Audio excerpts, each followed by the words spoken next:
অহংকার করছো? কিসের অহংকার করছো তুমি? কী নিয়ে এসেছিলে তুমি যে অহংকার করছো?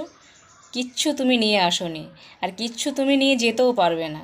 তোমার যা আছে সব এখানেই ছাই চাপা পড়ে যাবে।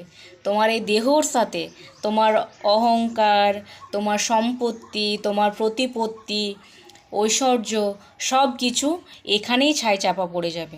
তাহলে অহংকারটা কিসের করছো? কী জন্য অহংকার করছো? অহংকার করো না।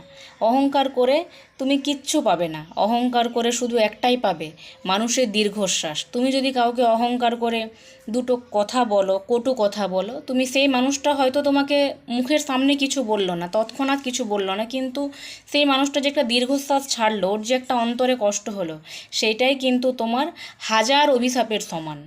হাজার অভিশাপের সমান সেটাই তোমার কাছে। সেই জিনিসটা বুঝতে হবে। তাই অহংকার নয়, হিংসা নয়, হিংসা, বিবাদ, অহংকার সব কিছু ভুলে একে অপরের পাশে থাকো। কেউ যদি দুধাপ এগিয়ে যাচ্ছে, তাকে আরও দুধাপ পিছিয়ে দিও না, তাকে চেষ্টা করো আরও দুধাপ এগিয়ে দিতে। যদি সেটাও না পারো, তবু তুমি কিচ্ছু করো না, তবু তাকে দুধাপ পিছিয়ে নিয়ে এসো না।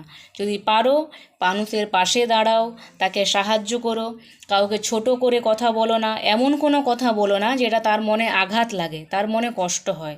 তাই হিংসা, বিবাদ সব ভুলে যেয়ে একজোট হয়ে একে অপরকে ভালোবেসে জীবনটা উপভোগ করা উচিত।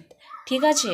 তাহলে দেখবে নিজেরও ভালো লাগবে, চারিপাশটা তখন খুব সুন্দর লাগবে, খুব সুন্দর মনে হবে। আর যদি মনের মধ্যে অহংকার থাকে, মনের মধ্যে কোনো পাপ থাকে, তাহলে তুমি না নিজেও শান্তি পাবে, না পুরো আশেপাশের না মানুষজনকে তুমি শান্তি দিতে পারবে। তখন তোমারও একটা মানুষের জন্য আরও আশেপাশে বাকি মানুষগুলোর অশান্তি সৃষ্টি হবে।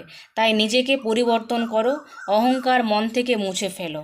কারণ আজকে আছি, কালকে নাও থাকতে পারি, জানি না কালকে কী অপেক্ষা করে আছে নতুন, কি হবে কালকে কেউ আমরা জানি না, না আমি জানি না তোমরা জানো। তাই আজকের জন্য বাঁচো, এখনের জন্য বাঁচো, নিজের জন্য শুধু নয়, অপরের জন্য বাঁচো।